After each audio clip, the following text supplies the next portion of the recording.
Today, we are talking about discipline and classroom management. As I said a little while ago, you've realized that most of the assignments handed out from the super teachers for teen linguistics had classroom management or controlling the classroom as one of the first things that you thought were important to having a successful teaching career or being successful as a teacher. We cannot do anything effectively if we do not manage our classrooms. If I can't control the classroom, it is completely useless to do anything else. As we said in the example, the second session we had, it's like having an excellent car, which is our classroom, exactly, being an excellent driver, which is the teacher. You know your math, you know your English, you know your French, you know your social studies very, very well, but you simply don't have a steering wheel to drive the car. So, if you cannot manage and control your classroom, if you cannot demand discipline in a positive way in your classroom, teaching becomes very ineffective. Now, basically, when we talk about classroom management or discipline, we have three main points that we are going to cover. One, the basics of classroom management. And the basics are actually the basics. You cannot start thinking about classroom management, reading about classroom management, learning about classroom management, trying to implement any new strategies before first making sure that you understand and apply the basics very, very well. Because there is something that we call a quick fix. And this is something that most teachers try to do throughout the school year. And there are a lot of books that are focused on quick fixes. What a quick fix is to try to fix a problem really quickly, just to get it over with, and life continues, without actually addressing the core or the root of the problem. Classroom management cannot be a bunch of quick fix rules that you just try to use throughout your lesson or throughout your teaching career to manage your classroom. You need to first cover the basics and then use the additional techniques. What are the basics? Our basics, we have four main things. We're going to talk about each one in detail, but just read them together first, please. The basics of successful classroom management. One, create the proper environment. And having a proper environment to begin with is essential before trying to implement any techniques, whether they are long-term or short-term techniques. Two, build a strong teacher relationship. And this is something I believe we covered extensively last time when we talked about the relationship that we build with our students and how we must put a lot of emphasis on how we treat our students and how they relate to us. Because once we have this positive relationship, everything becomes very easy. And as teachers who seem to have a very good relationship with their students, they usually do not have any misbehavior, any discipline problems. But those who do not have any relationship or have a bad relationship always suffer throughout the year from misbehavior. Number three, create the proper lesson plans. We need to plan very, very well. And our lesson plan should address many points in order to ensure that at the end of the day we don't have misbehavior problems. Will we have to post these lesson plans? We will. Yes. Yes. Next session is called Pedagogy and Instructional Design, and it's going to be perhaps extended to both sessions, the next and the following. This is all about planning your lesson. It's all about lesson planning, and the assignment is to submit a lesson plan that we can apply what we're going to learn. Number four, learn the rules for making rules. And the key word here is rules. All teachers have rules, okay? It's just that we sometimes make the rules in a wrong way, or we don't follow through with the rules. And this at the end causes the problems that we face. So we all have rules, but how to make the rules, this is the essential point that we want to cover. Okay, let's go over each one of these one step at a time. Then at the end we're going to have a video, one or more, that we will see in classroom. We'll watch the misbehavior, or we'll watch the teacher's solutions to the misbehavior, and then we can discuss it in light of all the points that we will cover today. Okay. Number one, create the proper environment. Instead of having a lot of words put here, we just have this diagram to summarize what the proper environment is. Now, this is called Maslow's hierarchy of needs. Okay? He is a famous psychologist and behavior expert who has developed from research this pyramid of 5 steps. It has been modified throughout the time, and this is perhaps what we call the modern Maslow's hierarchy of needs. Now, first of all, it is a pyramid. And when we have a diagram in the shape of a pyramid, that means 2 things. First thing, it means that what is down here is the foundation. It is what we build on. Second thing, it means that it is ascending, and that you can't reach this step, for example, without first having to pass by this step. Okay, so we need to have these 2 things in perspective. Number 1, that these are the foundations that we build on. Number 2, you cannot reach any step without first having to pass the step before. Now, we start a pyramid from the bottom, from the fundamentals. What this hierarchy of needs basically says is that you cannot expect a student to perform one of these levels or to be in one of these levels before first fulfilling the level before. And the most basic of levels is the biological and physiological needs. And for those of you who teach younger students, it basically means you can't have students who didn't sleep well last night, who did not have breakfast, who did not eat during break because he was too busy playing, who needs to go to the toilet, needs, not wants, there's a big difference here, who needs to go to the toilet, and demand from this student attention and good work. You need to first fulfill the biological and physiological needs. Now, of course, biological and physiological needs mean a lot of things. Let's say, for example, the basics: air, food, and water. Sometimes teachers, classroom teachers, or teachers during break duty have a little problem in that they think the kids should play and they don't follow through with younger students, whether they eat or not during break. And this is something very important. I need to make sure that my students eat during break, because I know if they don't eat, once break is over and I have the lesson after break, they'll be hungry and they'll want to eat. And if I allow them to eat, I'm creating a mess in the classroom. If I don't allow them to eat, I'm not fulfilling this step before going to anything else. So I need to make sure that my students have this. Now, I'm not the parent, I'm the third parent, remember, not the first or second.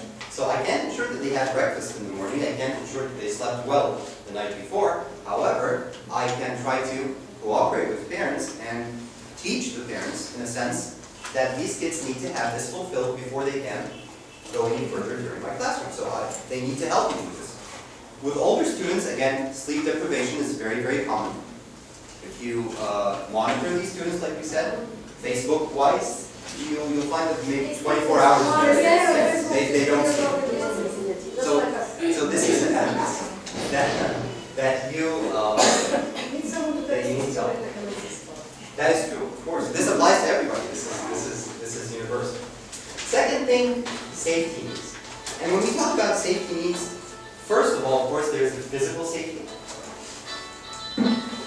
Something worrying lots of parents these days. They want their kids to go to school because they're afraid of physical safety. But this is not only something that has to do with issues happening in the country.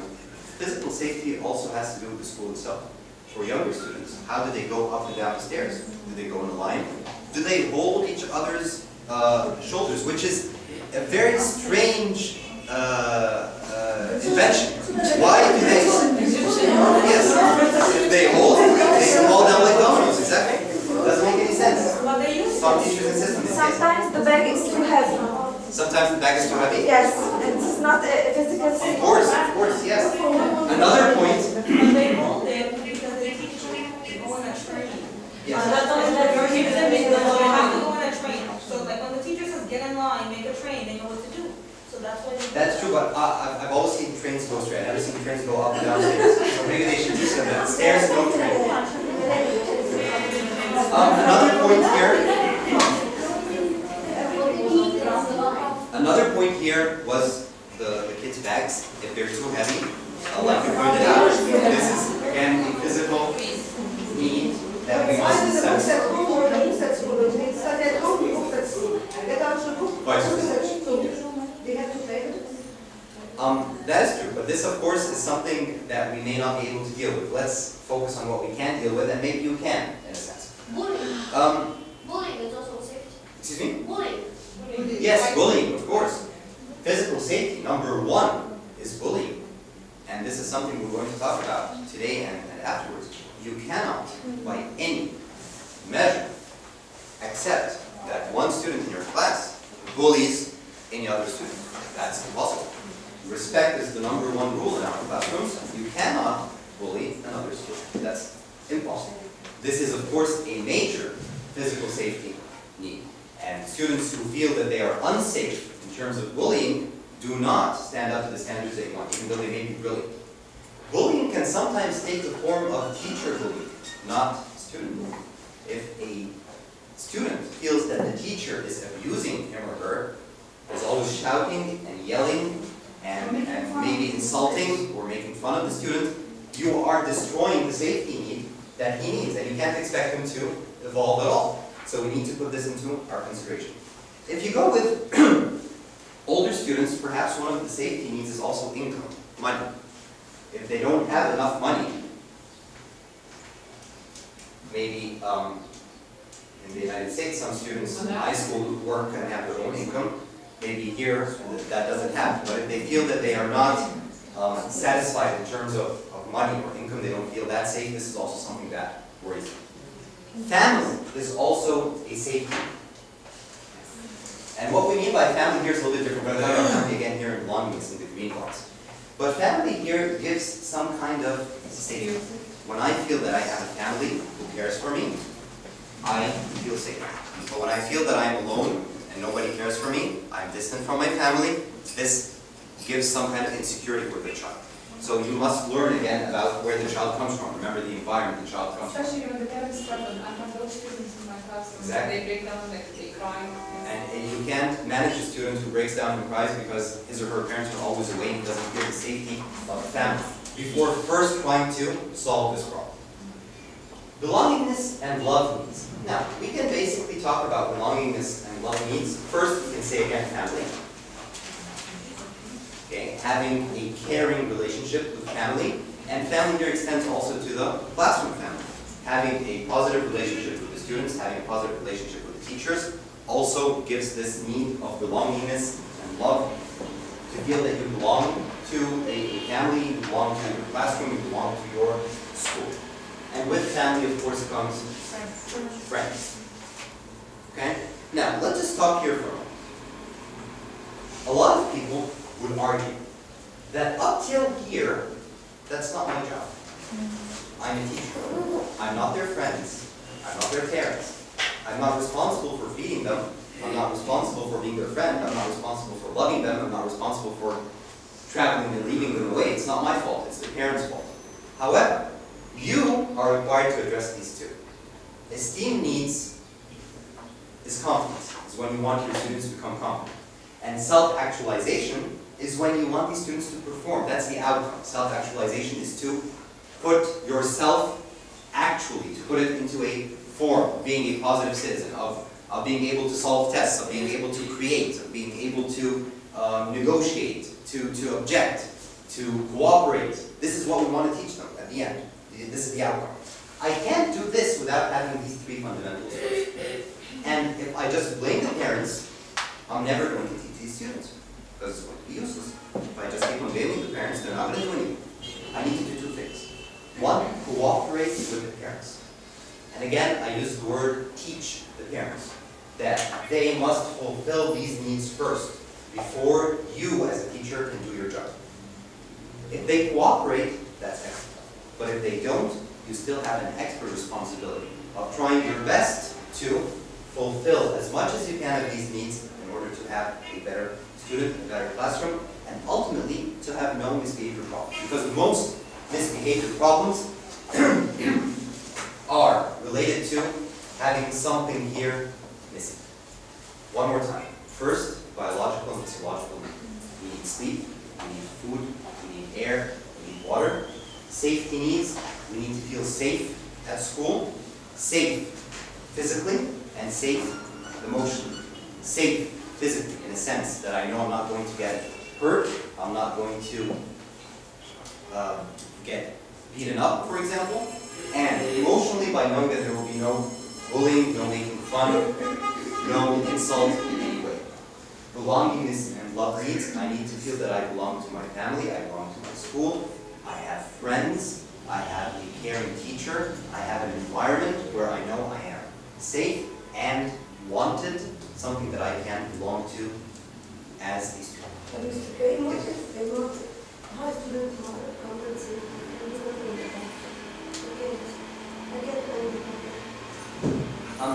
A lot of high school parents, most high school parents, put the responsibility on the teacher.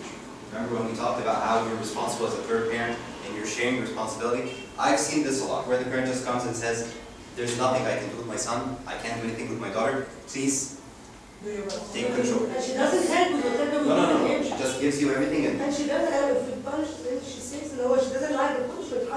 But some of them say do whatever you want. You want to punish them, you want to just do whatever you want, just act as you will. In this case, we take extra responsibility. It's not easy, it's very, very hard. You do have limited authority, but you can still try to satisfy this in a way. First of all, belongingness and love needs, this is something that we can all do as teachers. I can make all my students feel that I care for them and that they belong in my classroom, even if they misbehave. Okay, there's something we're going to talk about in a little while. It's called separate the child from the behavior. Separate the child from the behavior. Meaning, I respect you as a student. Okay, I care for you as a student. I admire you as a student, perhaps. I have no problem whatsoever with you. But your behavior is what is unacceptable, and this is what we're working on. So never make a child feel that you hate him or her. You hate the behavior, but I don't hate you. Okay? So this is something we can all do. Make them all feel welcomed in our classroom, feel that they have belongingness to the classroom, and that we satisfy their needs.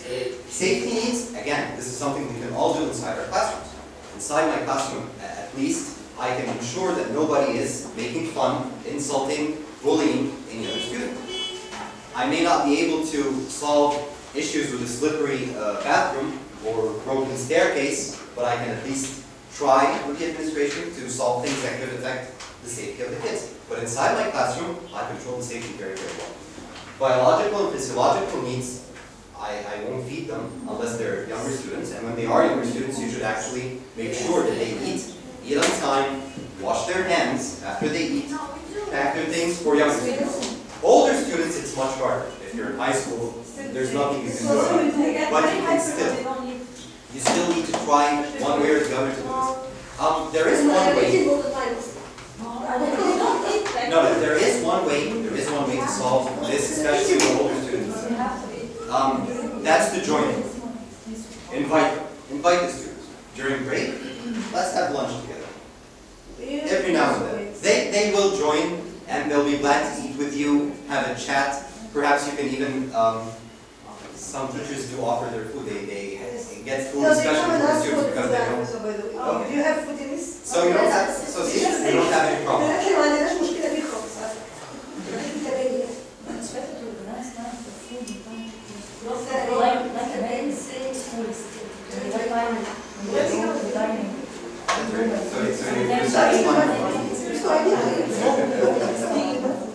Okay, now, when we talk about esteem needs, there are two main things that we have to know belong to this letter. Number one, achievement. And this is what we all want from our students. We want them to achieve. And achievement is something that has different expectations or different levels. The important thing is for every student to feel that he or she has achieved something, has been able to reach a goal. However low or high this goal may be. They have to feel that they are achieving, and this is an esteem need that is very, very important. Second thing, respect. Esteem needs also includes respect, but respect in two senses. One, for them to respect other people, including you as a teacher, and two, for them to gain the respect of their friends, to gain the respect of their teachers. And then finally, we have the last point here, which is self-actualization. And basically with self-actualization, we can talk about two things. Number one is creativity, and that is the ultimate goal of teaching. You want them to be creative, you want them to make things, you don't want them just to recite or answer or solve. And the second thing would be problem solving. And these are the highest levels of what we want our students to do. To be able to create, synthesize, and to be able to solve problems. We cannot expect them to finish a project that will get them very, very well, and be creative in their essays, for example, and solve word problems that are very hard in mathematics, for example, without first knowing that they are respected and respect that they know they can achieve and they have a sense of achievement before they are loved and cared for by their friends and family and teacher, before they feel safe in their classroom or their school, and before they sleep, eat, and drink. So we need to create the proper environment. That was number one. Create the proper environment, and these are the 5 steps from here to here. Okay? Any questions? This is important for the test. Any diagrams like this will be important for the test. Now you tell us.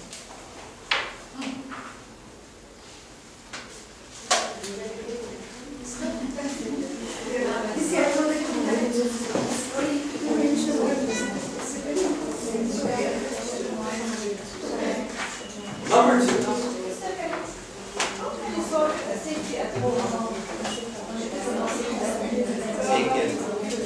Could you please share your answers with me here? We have a question. How can you address the safety of the child at home if you know for a fact that this child is unsafe at home? If you know that this child has abusive parents, or that in one way or the other, his or her life is simply unsafe. What can you do? Are there any organizations here in Egypt that do, for example, I think there may be, but it's just nowadays maybe. There was before, but it was useless. Yes. I have to question. I have to discover that when you grade students, he had scratches on his neck. That's from his mother. That's simple. I found a child that was burned with an iron on her foot. I found a child that had very good from being beaten by belt. I found the child crying for me to take him home with me because he was afraid to tell his father that he flunked one of the lessons. Fearing punishment. So you're talking about something that's Okay, so we have observed as teachers abuse by parents. Now, in some countries, this is the responsibility of the government or some other organization. All you need to do as a teacher is report it and then you let go. Now, and they take it from there. However, what if we do not have the option to do this? Again, we are not the parents, so we have limited authority, like Xavier just said. But what can we do? Number one, what I would do, okay, the first thing I would think about is the child. A lot of people would think about the parents first. Yes. We need to punish them, I need to report them. First, the child. Now, the child needs to understand that his mother or his father love him, even though they may abuse him, and that abuse is wrong, and that if your mother or your father abuse you, they were wrong, and that you should not do the same with your friends or with your children, perhaps when you grow up, and that this is unacceptable, and that not all parents do this, because what happens firsthand here is that the students start to believe that all adults are like that, and they start to think that their parents are really, really cruel and really bad. And so every adult is the same, so I'm not listening to it. Or sometimes they believe that they are the ones who are bad, and Or it's all their that fault. ruins their self-esteem completely. So you need to get things right with the student by speaking with the student first. Second thing, you need to take action with the parents. Now, there are two types of parents. There are parents who may abuse the child out of love, out of extra care, out of thinking that this is right. Out of perhaps doing the same that used to be done to them. And this is something that is found in all cultures and in all countries. Yes, and no, sometimes people think that this is right. Not only in this society. In the United States, for example, it may be illegal to abuse a child as a parent. If you, as a parent, abuse your child, they can put you in jail. Yes. But on the other hand, if you go to certain schools, Catholic schools, for example, that are tough in the United States, they still do hit the children. Maybe some people call it abuse, maybe some people just call it a way of discipline. Yes, and here they still do it. However, I need to teach the child what is right and what is wrong. Then I need to address this issue with the parent. I can either do this on my own, which is very, very tricky, or through the administration, which is the proper thing to do. The administration, they need to know everything that happened. They need to act with the parent in your presence. You must demand that you meet the parent with the administrator and say exactly what you saw and what you heard. And a lot of times, if you frame it in a way that the student didn't tell, so you take away the anger, and that you realized it, and that he wouldn't talk, but that you asked some questions and understood what happened, and then perhaps relating a story of someone else in a similar position, whether the story is real or imaginary. That I had a student a few years ago who his parents did this and that, and I talked to them and they refused. Put the scenario that you expect will happen from these parents. They refused and they said, no, it's our right, this is the way we were brought up. Say everything that they're going to say. They say, And so I'm just telling you that this is what happened, and this child has been in the school now for 10 years, and he's always failing on the tests. He has terrible self-esteem, nobody loves him, he hates his parents. One of them, as soon as he graduated, he left his parents completely and never saw them again. He doesn't want to try to give them some kind of fear of the consequences of something like this. Again, we are limited in what we can do in this case, but we need to try, and trust me, if you try, you gain something. The confidence, and the love, and the respect of the child. Even if what you do will not change the parents' attitude at all. If nothing changes, they will at least know that there are adults who are fair, there are adults who are caring, like my teacher, and they will remember this. You will have put something positive into this messy relationship. But concerning the student. Parents. Yes, and this is who I'm concerned with. Exactly. Now, let's talk about the second point here. Build a strong teacher-student relationship. And maybe the answer to Ms. Dina's question was, in a sense, an introduction to the relationship. If you have a situation, however hard, like the one that we were talking about right now, abuse from parents, we must be able to turn any situation into something that gives a positive and strong teacher-student relationship. And remember what we're talking about today. Maybe we talked about a lot of things. We're talking about discipline and classroom management. So if I have a good relationship with my students, a strong relationship with my students, I really limit the misbehavior and discipline costs. Number one, learn your students' names quickly.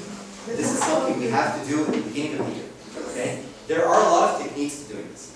Now, let's briefly discuss a few. One, of course, is to have the class list before the class begins and know the names and put name tags so when everybody comes in, they sit on their seats. I know, it's very hard the more classes you have and the more students you have in a class. However, it's easy once you repeat. It's easy once you repeat this. First, we're going to put the name tags on the desk. They're going to sit down. I'm going to give my introductory speech or lecture while scanning the names and relating it to the faces. And then I may ask every student to stand up, introduce him or herself to the class, but actually they're introducing themselves to me. And then, again, use the list I have and relate the names to the students.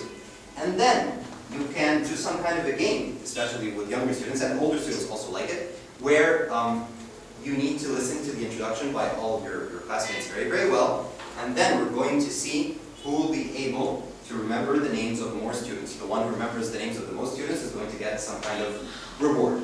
And then you choose some students, or they raise their hands, and every time they say the name of the student, whether right or wrong, this is also practice for you.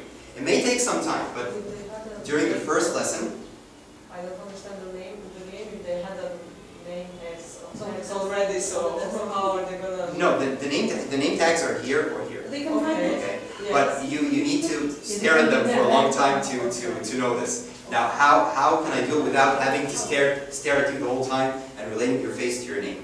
By having people address you by your name, whether right or wrong, by having you introduce yourselves to each other, and all the time, all I'm doing is, I'm scanning the names and knowing this. So have some kind of activity where you have time to relate the names. But if you're teaching, you can't focus with the names the whole time. So you need to do some kind of activity.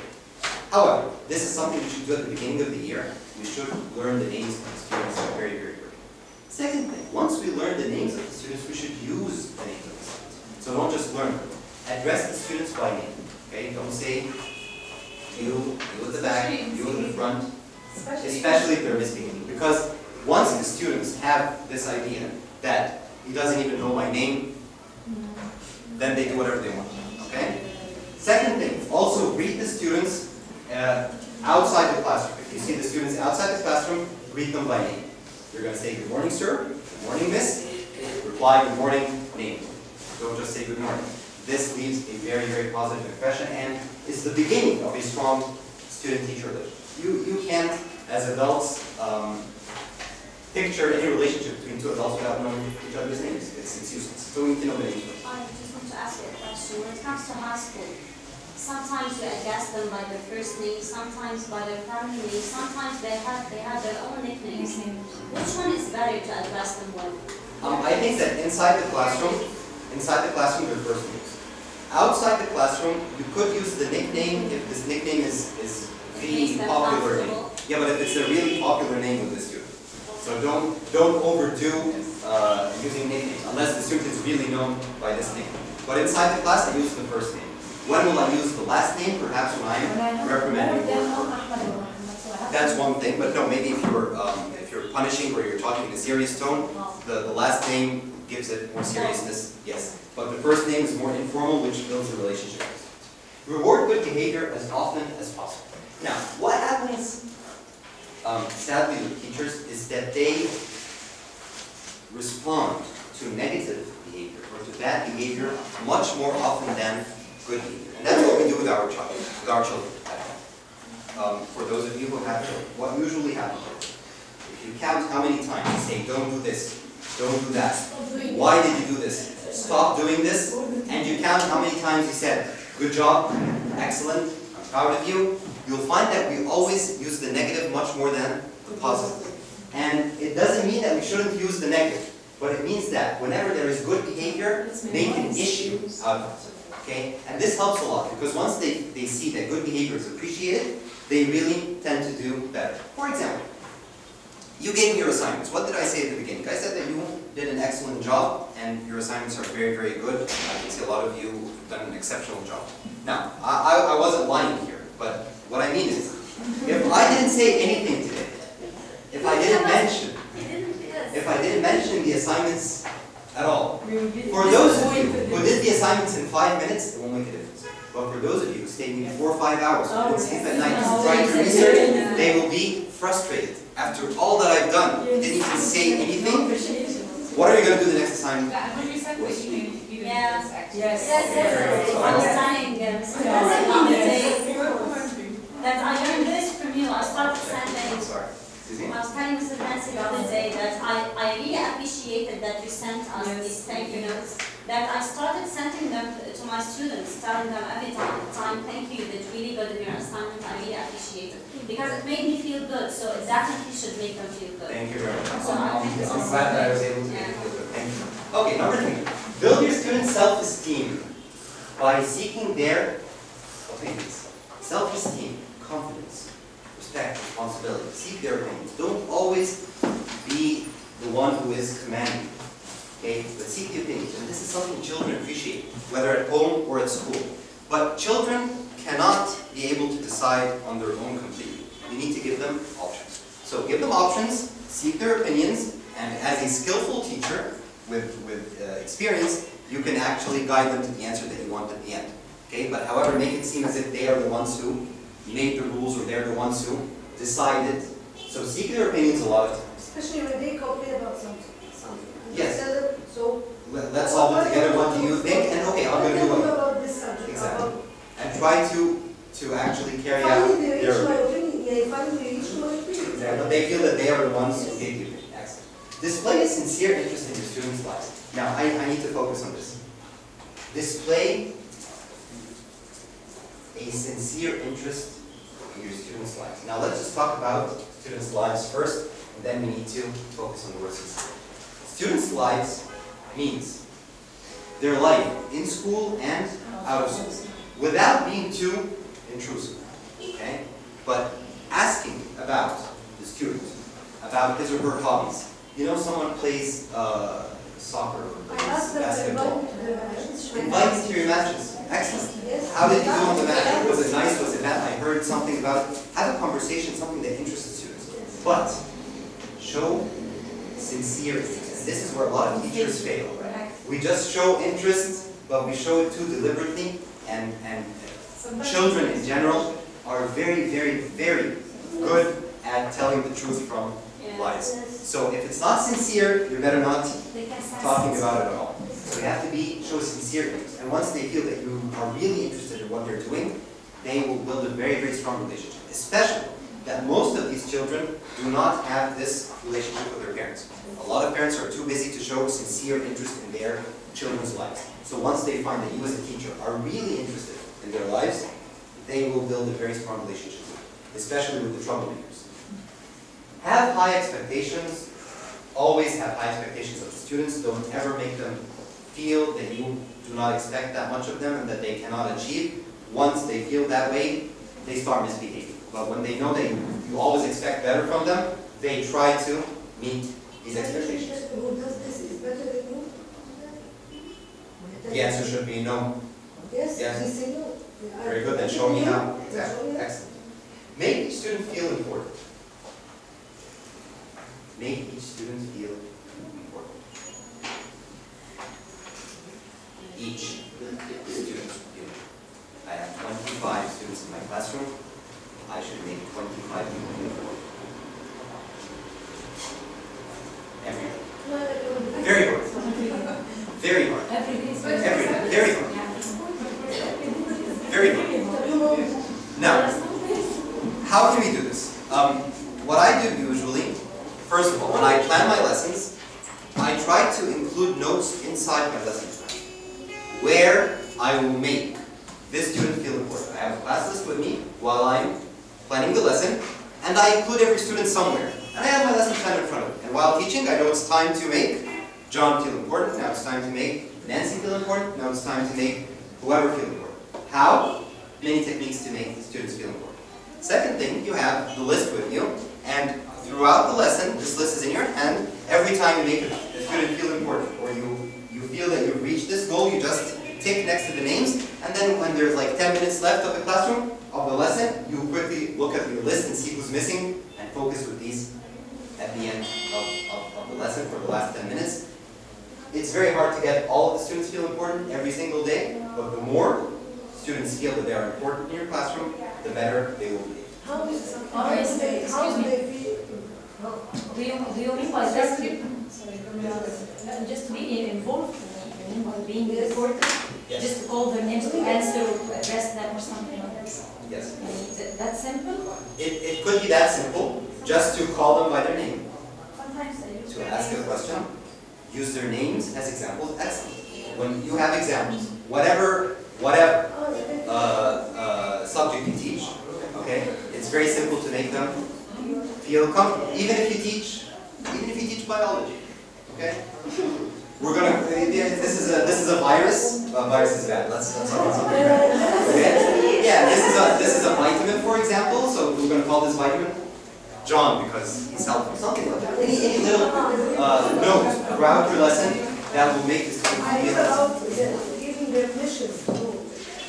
Giving the missions to do is very Just important. showing that you know something about them, even relating to them, being interested in their lives, gives them some kind Well, of. maybe divide your attention as a teacher among them. Sometimes the students Yes. are gifted, you just concentrate with them and give course. them your, give a fair chance to the rest of the class. The weak ones that like they are easy. Very good. So be focused and address all of the students. Don't only focus with some of them. This is something that makes them feel important.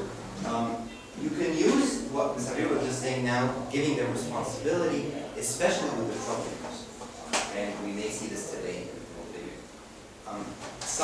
Everybody has a troublemaker in the classroom, has somebody who can't settle down, who needs to wander.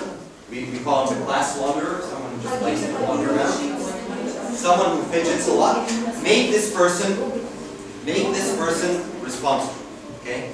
Make him or her the person who distributes the worksheets. Make him or her the person who helps you with attendance.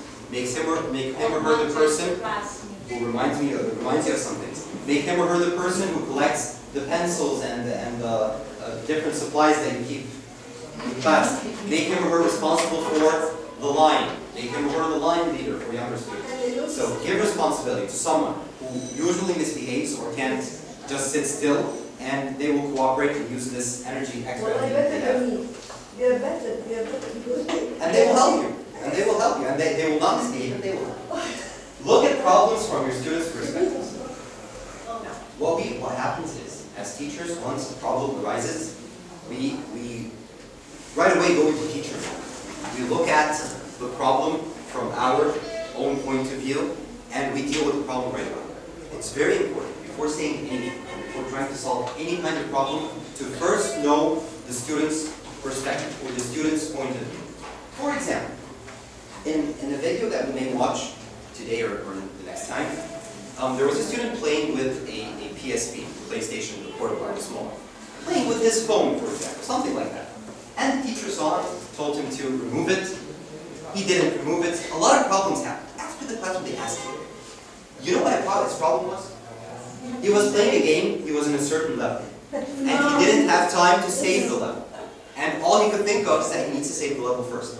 So maybe if you ask him, if you understand that his problem is that he just wants to save the level, let him press save and then take the game away and everything is good. So listen to their perspective. Sometimes it's very, very silly, but you can just solve the problem really easy.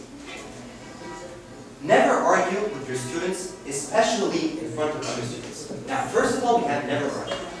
Never put yourself in the position that you have to argue with students. You are a teacher, and if you say something, you expect the student to do it.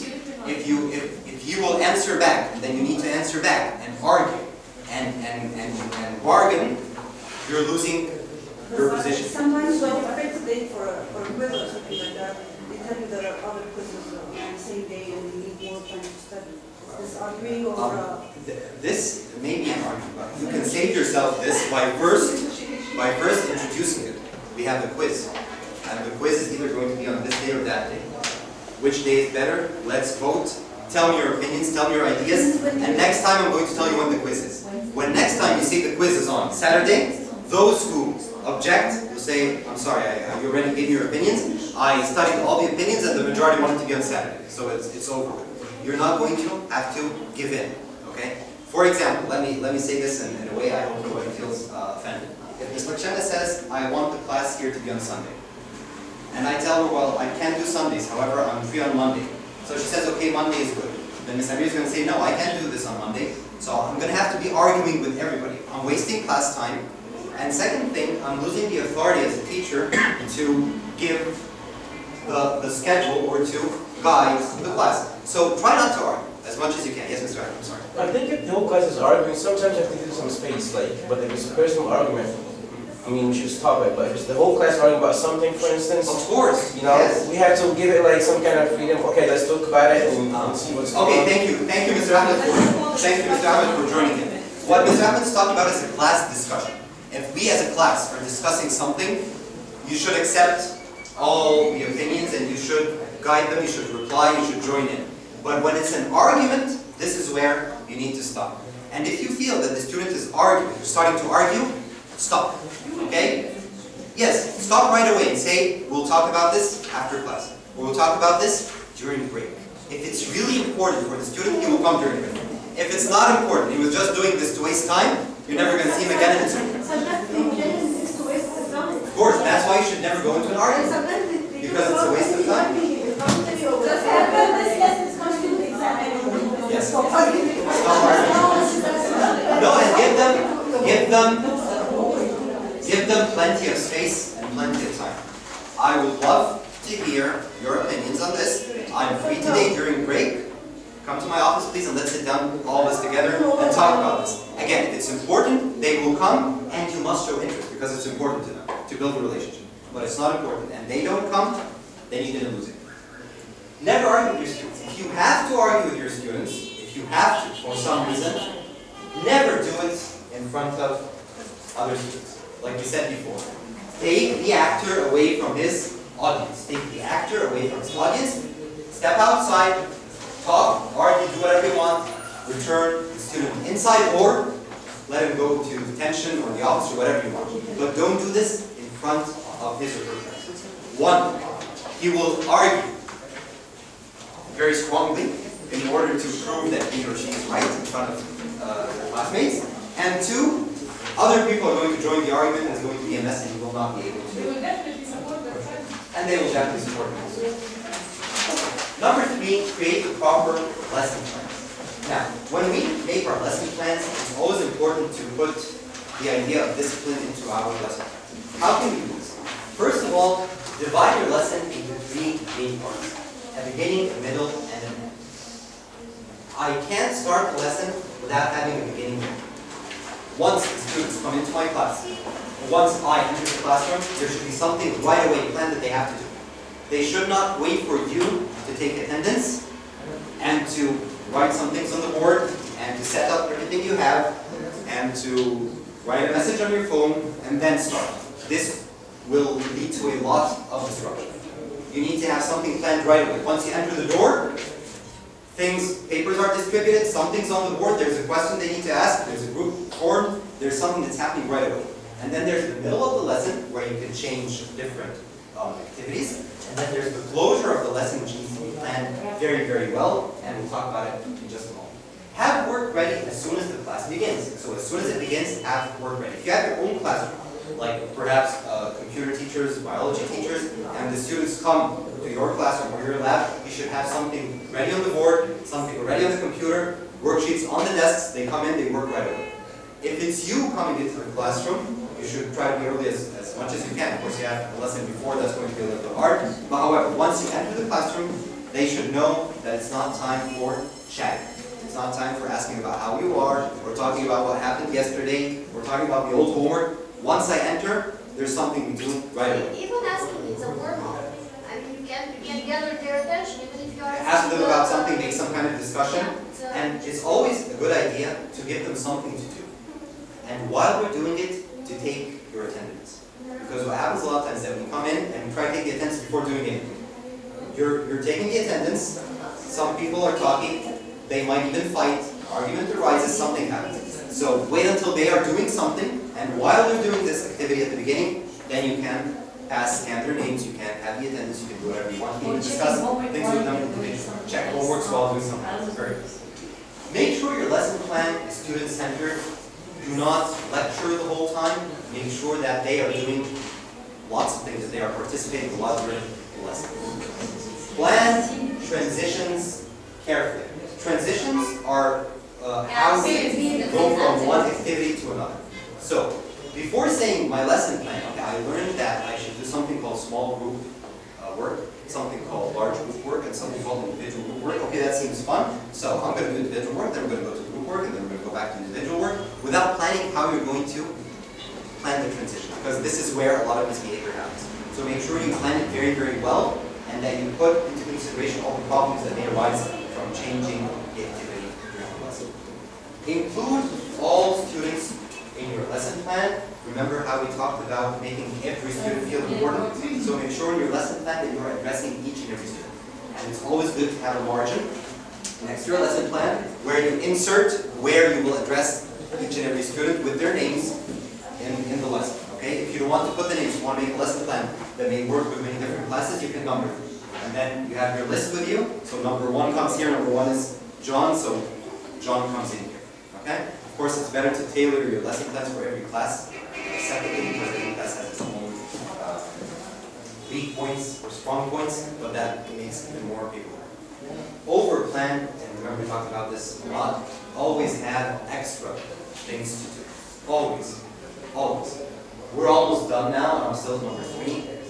I still have a lot more to say. I have 3 videos ready. I'm probably not going to be able to do all of this.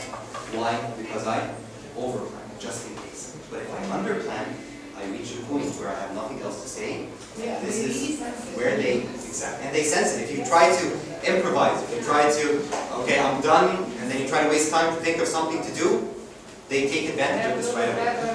So always have things ready, over. Let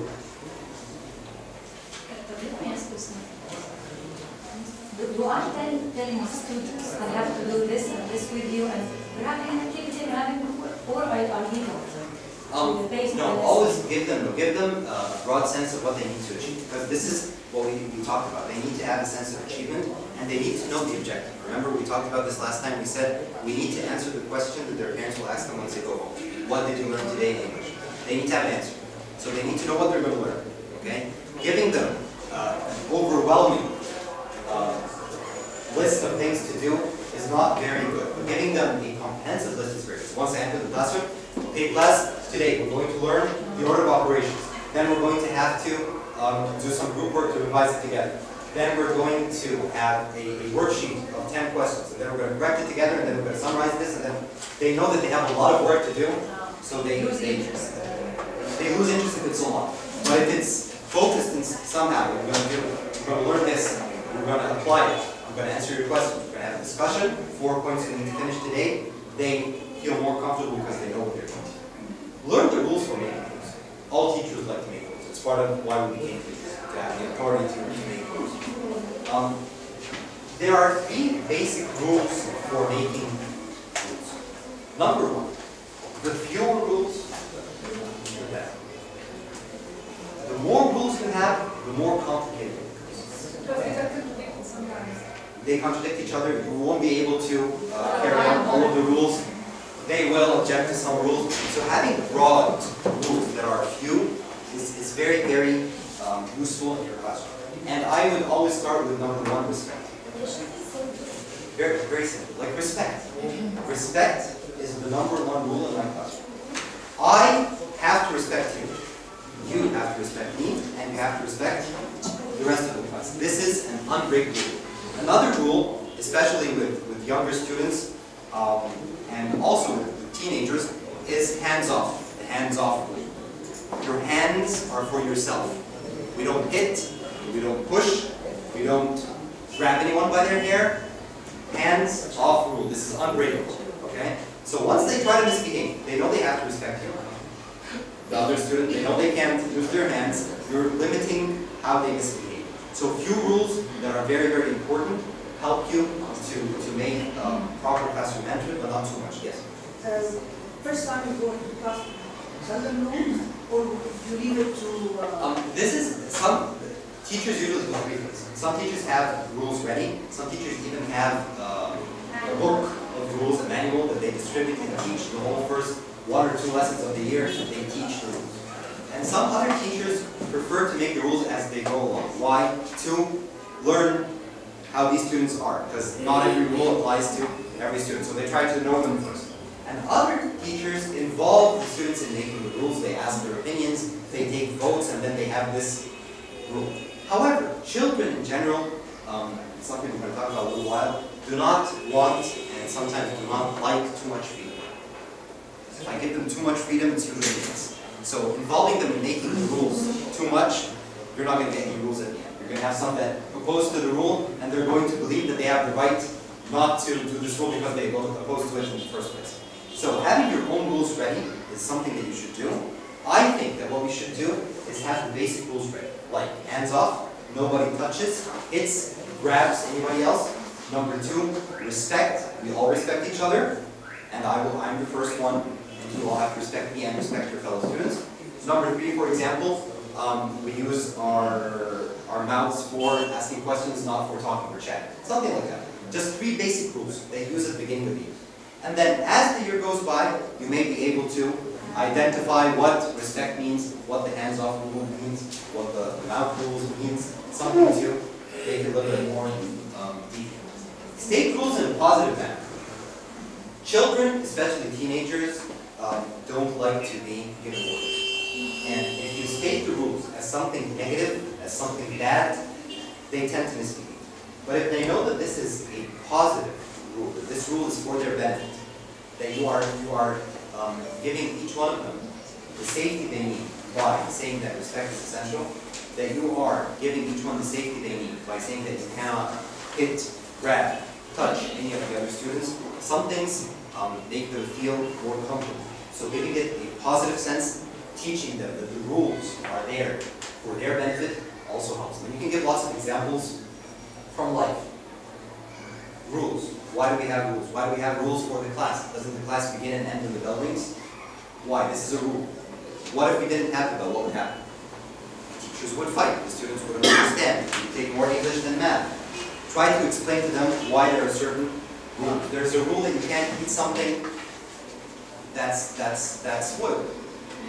Why? Because if you eat it, you're going to get sick. So a rule helps us become better, helps us become happier, and that's why we have our own classrooms.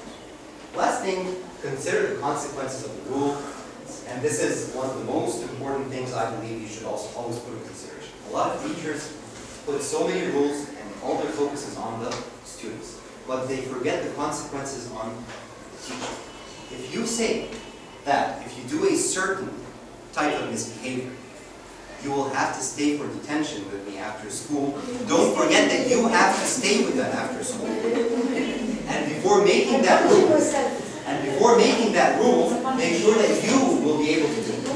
Okay? And that you won't one day have to tell them, you broke the rule, you should stay for detention, but we'll keep it next week because you have something to do. Okay? This will damage everything you've done. So consider the consequences. So the consequences on the student and on yourself, having to wait more time. What about people who put, teachers who put rules that require punishment in the form of writing? This is very bad. You're going to do something wrong, okay? Now, instead of handing in 1 essay, you have to hand in 5 essays. What are you doing? You are making them hate writing.